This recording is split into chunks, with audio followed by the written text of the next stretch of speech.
ruling All Progressives Congress, APC, and supporters of the Labour Party presidential candidate in the 2023 election, Peter Obi, engaged themselves in a war of words over an alleged threat to the life of the former Anambra State governor.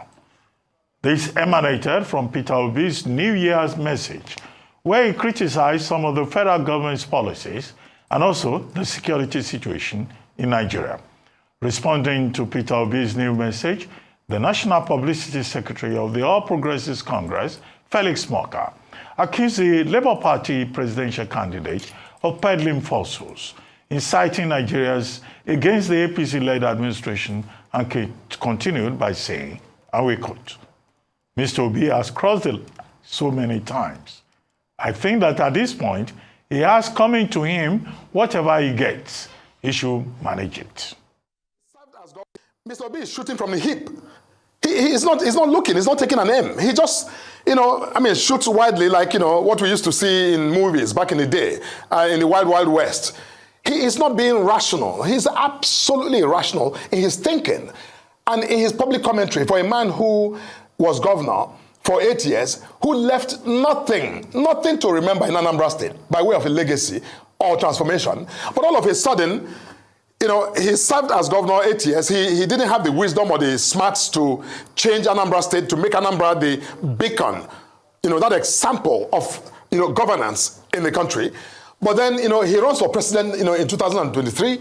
And then now, he didn't win. He's sulking rather than actually get a perspective and, figure out what he did to lose so he can do better in the future. He would think that he can bring down the government by simply, being maliciously deceptive. That is wrong. I'm not somebody to, to go on that offensive in that manner. But Mr. Obi has crossed the line so many times. And I think that at this point, he has coming to him whatever he gets, he needs to manage it. However, in a statement on Tuesday, the APC National Publicity Secretary clarified that his remarks were not a threat to the former Labour Party presidential candidate, but rather an emphasis on Obi's tendency to lie about the ruling party and its performance in office. Reacting to Morka's interview, the national coordinator of the Obedient Movement, Yunusa Tanko, warned the APC against intimidating Obi, his family members, or close associates, insisting that such a threat should not be allowed to go unaddressed. Reacting via his official X handle, Obi wondered how a harmless New Year message he gave could elicit a threat from the APC spokesman. Joining us on this show this morning to discuss this latest developments is Felix Morka, the National Publicity Secretary of the All Progressives Congress. Welcome to the morning show, Mr. Morka. Thank you so much, Dr. Bati. Very good. Now, straight question. Who is threatening who? The Labour Party and Mr. Peter Obi and Yunusa Tanko have said in the public domain that you threatened Peter Obi, his family members, his associates, by saying that he has crossed the line of truth, he allegedly said, and that he should be prepared for what he will get, and whatever he gets, he should manage it. What is he going to get for, exercising his freedom of free speech? And now the APC has also turned around to say that you yourself are now being threatened by an online mob who has threatened you, who has phoned you, who has threatened members of your family. Because now we're dealing with the politics of threats in Nigeria, which should be a major step back for our democracy. If we could just clarify these two sides of the controversy. Thank you very much, Dr. Bati. You just played back the tape of the interview I had with this station, in which a very specific question was put to me. And the question, because when you play the tape, it's important for the viewers to understand the question I was responding to. I was not speaking in a vacuum. I was responding to a very specific question put to me during that interview by your colleague. And the question was this: you have hit back with a volley of attacks, calling Peter Obi a prophet of doom. Some of you have said he's always embarking on voodoo economics that are not in line with the current realities. Do you think this is a slingshot that has gone beyond normal politicking? Now, everything I said in my answer, including the last sentence which you referenced, was in direct and exclusive response to the reference to Peter Obi as a prophet of doom or as engaging in economics. So, in other words, my answer was, if Peter Obi was called a prophet of doom or was called a voodoo economist, he has it coming to him because he has crossed several lines of truth. End of story.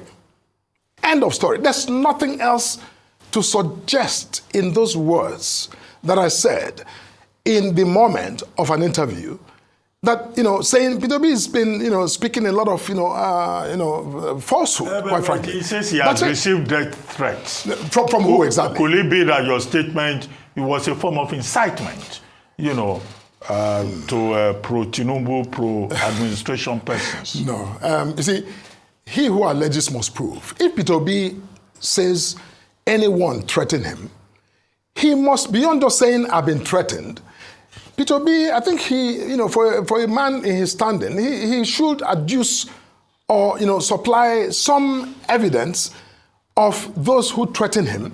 Because if anyone threatened Peter Obi, we shouldn't be having a conversation in your studio. The law enforcement system should be looking for those who threatened Peter Obi's life. So, but the point, I want to make two major points. One is that I, Felix Morka, did not threaten Peter Obi.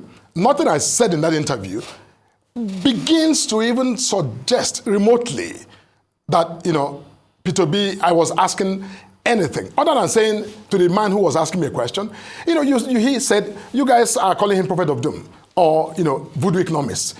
And I said, well, you know what, if that is what it's called, he has, he deserves it because he's crossed the line of truth. Now, I don't know by what medium or by what, effort do you then transmogrify that conversation into a threat to Obi's life and the life of his family or those around him. That is libel in the extreme. I know Mr. Obi likes to quote figures from Bangladesh, from India, from China, but that's not what we're talking about. Let's move to the second leg of it. Has anybody threatened you? Because your own party is saying you have been threatened. And who are those people who have threatened you? How? Actually, because you two are alleging. Absolutely. You should also prove. As it turns out, Peter Obi's allegation that the words I spoke in that interview threatened his life. Now, immediately, as I speak, I have documented no less than 400 threats, about over 200 of which are death threats. I'm not talking about people these are written texts that I have carefully documented and which, I'm providing to the law enforcement agencies, or people really telling me graphically describing how they intend to take me out, to shoot me, behead me in graphic language. You see, this is not a joke. And it's gone further to some members of my family who have also been, threatened directly. I'm not speaking about just, suggesting in graphic, language. You see, but, I'm not concerned about that because, what has triggered this entire insanity cannot be attributed to me. I did not threaten Peter Obi. And so anybody who is threatening me, that is their decision to do so. But, I hope that our law enforcement system will respond as effectively as possible to also, bring those individuals to justice. All right, thank you so much. And I'm really sorry that you're having to go through death threats. It's unfortunate and sad that this is what politics in Nigeria has, descended to. However, going back to Dr. Abati's first question, I don't think you responded to that clearly. It was on this station you made the statement, and I would read the statement back to you. Yes. And you have an opportunity now to clarify that statement. In all the statements I've seen you, and including statements from your party members, they've only just said you did not threaten. But the big question is, clarify what you mean so that it's not ambiguous, it's not open to misinterpretation. You said he has crossed the line so many times and has it coming to him whatever he gets. What did you mean by that statement? Look, I think I did as high actually, but let me clarify that. Now, in the statement that I put out yesterday in response to this allegation, I was very clear. Now, first of all, what I meant in the context of the question, because you can't think about crossing the line outside of the question I was responding to. I didn't come to make an independent statement. I was asking the question. You just asked me a question, I'm responding now. Absolutely. Okay. So what I said, and I stand by what I said, which is that the question was, you called, or APC has called Peter Obi, and by the way, the issue of prophet of doom was not my word. Let me just be clear. In my statement, responding to Peter Obi's New Year message, I said that based on his extreme pessimism, he's starting to become Nigeria's leading doomsayer. That was what I said. And what is a doomsayer? Check any dictionary. It talks about somebody who is, intently pessimistic. That's my language. But, the media, because people are more familiar with prophet of doom than doomsayer, he became prophet of doom. Okay, that was the language that the interviewer put to me. And I said, simply, you have called Peter Obi doomsayer, and I answered, if he has been called doomsayer or prophet of doom, he deserves it because he has crossed the line of truth so many times. That is the open and shut, point that was made in that interview. It was a response to, you called Peter Obi, prophet of doom, and I said, well, yes, he's been called prophet of doom because he is peddled a lot of false narratives. Yeah, but you said has it coming? Yes, meaning has it coming to him? Prophet of doom, whatever name he's called in this context, prophet of doom, Voodoo Economist, or Economist Voodoo, or Doom Prophet, he has it coming. Meaning that is simply an English language expression. And quite frankly, I think that, like you said, in our politics today, I know that partisanship can be, intensely polarizing. But when you speak about people's lives, we shouldn't commonize it. Absolutely. I'm Felix Morka. Of what use? I'm not in competition with Peter Obi. I am not running for president today. Peter Obi is not my opponent. Felix Morka versus Peter Obi. I don't have anything that I'm challenging Peter Obi or he's challenging me about. I speak for my party. When Peter Obi comes on national television on a New Year Day and reels out a lot of facts that I consider to be misleading, it is my duty as the national spokesman of APC to, clarify. And in my statement, there was nothing condescending. I simply said, you got it wrong. Because, for instance, crossing the line of truth means, in Peter Obi's campaign to be president, he said, on day one, I'm going to take out fuel subsidy. Tinubu took out fuel subsidy on day one. Peter Obi has continued to lambast Tinubu. And I said, on that score, you are crossing the line of truth. You also promised to do the same thing. On the issue of harmonizing the dual exchange rate, Obi promised to harmonize dual exchange rate. Tinubu harmonized dual exchange rate. Obi has continued to lambast Tinubu about it. And I said, you are crossing the line of truth. On the issue of national security, or on the issue of youth employment, everything Peter Obi promised he was going to do, this president is, trying the best he can to do it. And I'm simply pointing out, when, as a statesman, you want to discuss, the national fortunes or misfortune, it behoves on you, even when your interest lies more in advancing a false narrative or a negative narrative, because it makes you look like an alternative to what you consider negative. But you must do so with some level of, truth and facts, even if it's not truth, because truth can be relative. But at least facts can be a bit more objective. Be factual. So if we say, for example, that on your show this morning, you did say that, IMTO inflows into Nigeria has risen by 60. That's an objective fact. The fact right? The poverty numbers, were they factual or not? No. Because Nigerians, 100 million Nigerians in poverty. No, see, let me address that. 150 multidimensional poverty. Was that fact? See, as of 1999, 2001, 2011, over 45, 48% of Nigerians were living in, in multi-dimensional poverty. Currently, are they? No. See, my point to you, yes. If I'm not here to, I'm not, again, I'm not going to be, talking about figures and what is accurate and what is not. Talk about facts. What I'm saying is that even if let's assume without conceding that the figures Peter Obi put out as those who are living in, the point I'm making in response is that long before Asiwaju thought of becoming president or running for president, a number that is very similar of Nigerians were living in multidimensional poverty. In other words, it didn't happen yesterday. And by the way, even if Nigeria, everything about what Peter Obi said, Nigeria started to turn the corner, everything started to look up, we're creating more employment. That is, data, statistics takes a minimum of at least 10 years to reverse. You will not see any impact for at least 10 years. Those are long-term statistical, gestational period for evolution, for you to change that. So it's not, it doesn't happen in 18 months. It doesn't. And that's my point. Right. So you said that you're challenging facts or the misrepresentation of facts. Correct. Is in essence, that's your duty. However, what we saw was an attack on a person, not an attack on facts. And this is the issue. So for you to exonerate yourself and say, I didn't start this, when Peter Obi's New Year's address very clearly addressed the issues, but yes, you say you were responding to a question. However, you're trained in this field and you could have turned your response into an address of the facts.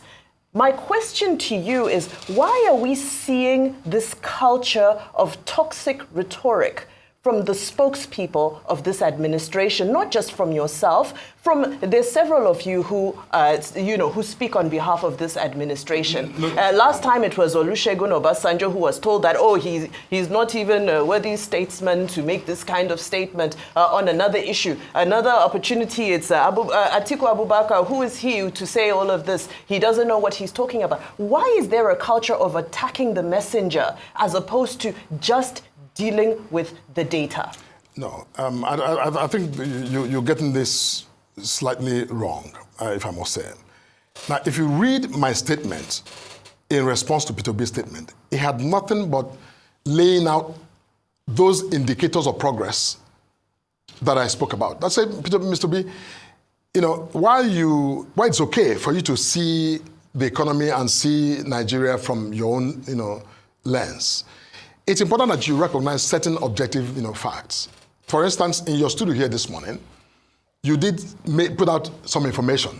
Mr. Rotusu does a fantastic job. Says, look, that inflows into Nigeria has, gone up over the last year by nearly 63%.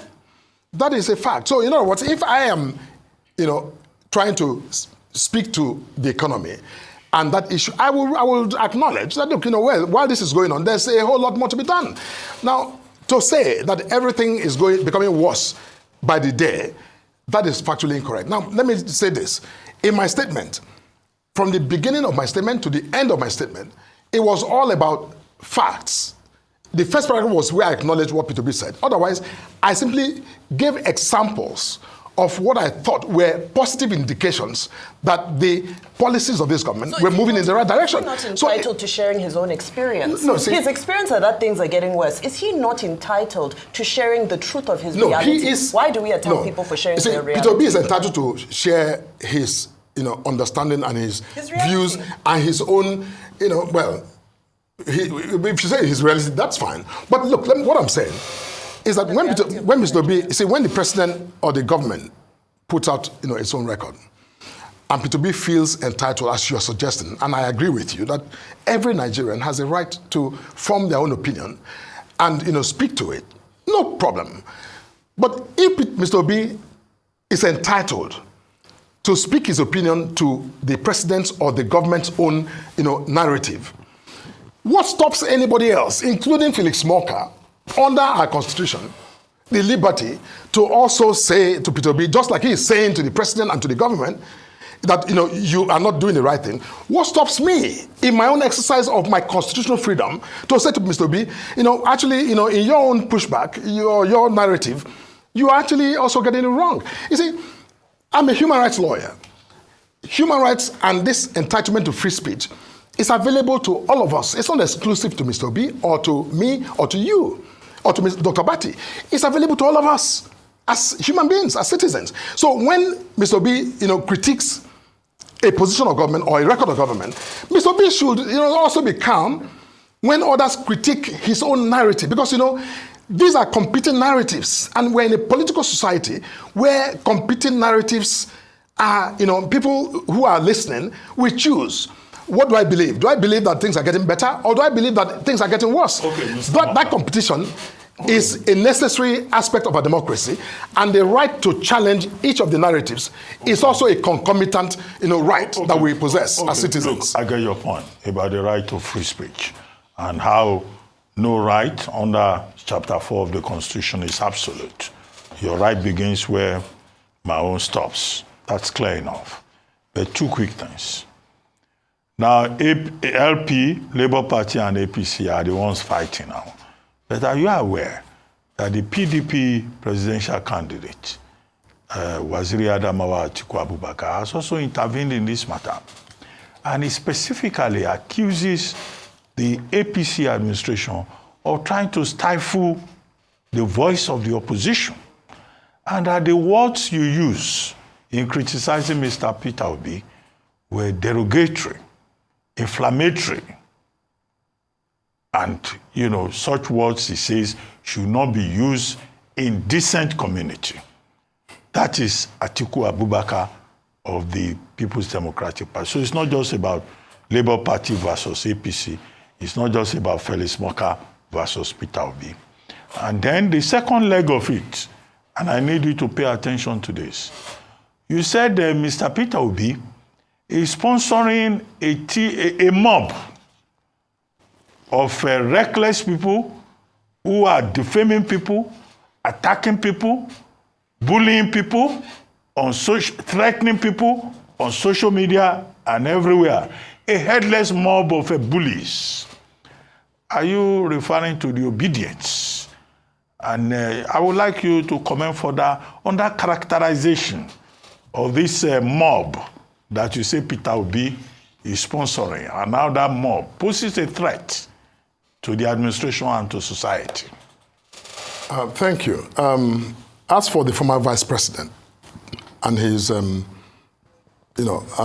intervention in this matter, I am certain that the former vice president has neither played back the tape of that conversation nor reviewed the transcription, the verbatim written transcription of that clip. I don't think he has done so, because if he did so, I would be surprised and disappointed that the former vice president would say the things he has said in relation to this matter. I accusing of ignorance. Dr. Bati, that's not my word. I'm suggesting that he has not reviewed, that I want to assume that he has not reviewed the clip, watched the clip, nor considered the text, the translation, the verbatim transcription of that clip. If he has done so, I want to give him the benefit of the doubt that he will not come to the conclusion that he did. Somebody may have just told him, this is what Peter Obi has said, and he decided to respond without, any due diligence to understand exactly what was said. So I'm willing to grant him the benefit of the doubt, because, if I truly believe that he said that, then I would again, be utterly disappointed in the former vice president. Now, but again, whatever he has to say or he has said, are entirely his, personal opinions, and that's fine.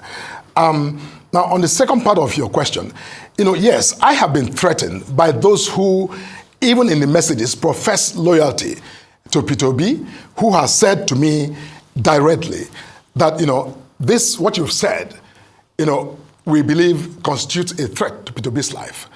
Even when I have put out information initially, before my statement yesterday, on the APC handle, providing the verbatim translation or transcription of what I said, I put that out, and with the clip, relevant clip, so that you can listen and read. That has not persuaded them to get, an enlightened perspective of that conversation. Now, yes, these are people who profess loyalty to Peter Obi. Now, if I have followers who go around threatening, Felix Morka or anyone else for that matter, I would, call them to order and say, look, hey, this is not necessary. I will, speak even when I feel like this individual has said something I don't appreciate.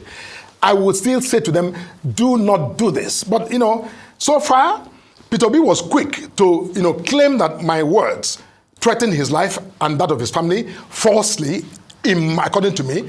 However, up until now, even though I have said publicly that these followers of his are threatening my life and that of my family, I have not seen anything by way of a reprimand or a call for, for stay on the part of Mr. Obi. In that regard, if I may comment. Now, I'm aware that Dr. Yunus Atanko, the spokesperson for the Labour Party, and also Mr. Peter Obi himself, they both pointed out that there's a difference between the Labour Party and the obedience. Oh. I think one of them had said that the obedience constitutes a movement over which neither Peter Obi or Yusuf Tanko has any control. Okay. So will it not be too much for you to expect that Peter Obi can talk to a movement over which he has no control? They seem to have a mind of their own. Dr. Bati, you, more than anyone else in this country, you're one of those people who follow, who understand what's going on in this country, and you've been in the system. Mr. Bati, can you imagine this president, any group of supporters who are directly or remotely affiliated with this president, who tomorrow will go out to threaten people's lives? Can you, will you truly, realistically expect that Mr. Obi and Labour Party and the obedience, who clearly are driven by him, would say, oh, no, these ones who are Tinubu supporters are not, don't hold Tinubu responsible, don't suggest that he has any leverage with them to say, hey, stay. And when he doesn't do that, they will simply exculpate him and say, Mr. Tinubu, well done. You know what, despite what the distinction you try to draw, I believe, and I think most Nigerians believe, that obedience, after all, what's obedience? Obedience are people who say they are obedient to Peter Obi. I mean, we're not going to argue about that. In any event, my point is that whether he calls them to order or not, I'm simply just underscoring what I believe to be, I think a departure from the duty of those who claim that they are statesmen, who bear a higher responsibility more than, some of us who are lesser mortals in this society of ours. All right. Okay, just very quickly, to go back to my question around the statements made and just factual. You're not just, you're not the president's spokesperson. You are the National Publicity Secretary of the APC. The APC has been in government for 8 years and counting. So these 10 years you say is actually under the APC government. So it means that it's an APC administration that plunged Nigerians into the poverty levels that we see today. So you can exonerate the current president, but it's also a president under the APC that under his administration, 133 million Nigerians are said to be multidimensionally poor. So it's the same thing. So whether it's the Buhari administration, the Tinubu administration is under the APC, Nigerians are poorer. True or false? Because let's deal with the issues now. Because, away from Mr. Peter Obi, Nigerians are saying that they are hungry. People are in multidimensional poverty. What do you have to say about that? So would you, yeah, and then I will ask on a final note, if, for the sake of peace, so that we can, at least one person would extend the olive branch, would you say, as a result of perhaps your statement being misconstrued, an apology for the statement you made whilst you were here, that you will get what, because you've now clarified it, but at least apologize so that the people who had been going to make threats would then go, at least you wouldn't also be accused of leading a headless mob or people who are threatening Mr. Peter Obi and the Labour Party, members. So two things on that one. First, just an assessment of your administration. 8 years now under the Tinubu, as quickly as possible, please. Because you talk about 10 years, it was under the APC administration. No, see, let me say this. Your question creates a context as though Nigeria began 8 years ago. No, but you're the one who said 10 years ago. The poverty level. I was talking about the statistical period and gestation. What I'm saying is that your question almost frames a context that Nigeria started 8 years ago or 10 years ago. It didn't. The Buhari administration came on top of nearly 2 decades of governance by the then ruling party. It's 2 decades as well now. Or it's 1 decade now. Going to 1 decade of administration. Yeah. So the Buhari administration was a corrective government. And correct it did as it did. By plunging Nigerians into poverty? No. Now, are you suggesting that Nigeria had no poverty? There was no poverty in this country? They said more people before, got... No, because we have to deal with facts here. No, we have to deal with facts here, Mr. Morka. Hang on. The facts are out there. No, hang on. More Nigerians were plunged into poverty under the APC administration. Okay, can I ask you a simple question? Do you have the data of the Nigerians who lived in multidimensional poverty as of 2015? Under the Jonathan administration, how many people? Less than 70%. Under the Buhari... 70%? Yes, less. Than 70% of Nigerian population? Yes. Under the Buhari administration, it was over 70%, and at some point, Nigeria was actually ranking high as the poverty capital of the world. So I think that's just fact out there. I'm just saying that in terms of what you said. But you see what? Say if you take the 10-year parameter you just mentioned. Yes. So take it that in 10 years of the 10 years of the PB administration before 2015. Yes. That Nigeria did not move anywhere. Because if, as of 2015, no. You see, you think about what I'm saying, please. Okay. Think about what I'm saying. If we, let's say, for the sake of this conversation, we're not economists, right? So let's say that 10 years is that period where we say whatever, the gestation period for transformation of that, data takes 10 years. It means that if 70% of Nigerians were living in multi-dimensional poverty as of 2015, it means that 10 years prior... Yes, it was your administration that plunged more Nigerians into poverty. Yeah, let's say 69%. Living in multidimensional poverty as of 2015. What I'm saying is that nearly 20 years of the PDP did not radically, that's 2 frames of data era, did not radically help this country reduce poverty. Now, the next 10 years that you're referring to, that people like to refer to, of the Buhari administration, now, added to the Tinubu administration. Yes. When you say that this APC administration of, let's say, the last, 8-9 years, is the reason Nigeria has the figure you read out of people who are living in multi-dimensional poverty, that is actually disingenuous. I'm sorry. No, I'm sorry to say that is not economics. That's utter. That's just being disingenuous. I'm so sorry about that. Factual. It is the facts are out there. The Buhari administration plunged more Nigerians into poverty, but we need to go because of our time. Manipulated facts, and it doesn't bear witness to the conclusion you're trying to give. All the indices are there, but it doesn't. Thank you very much for joining us. On the morning show. Thank you so much. The conversation will continue. Thank you. This is politics. Occupational hazard, right? Absolutely. Yeah. Don't worry.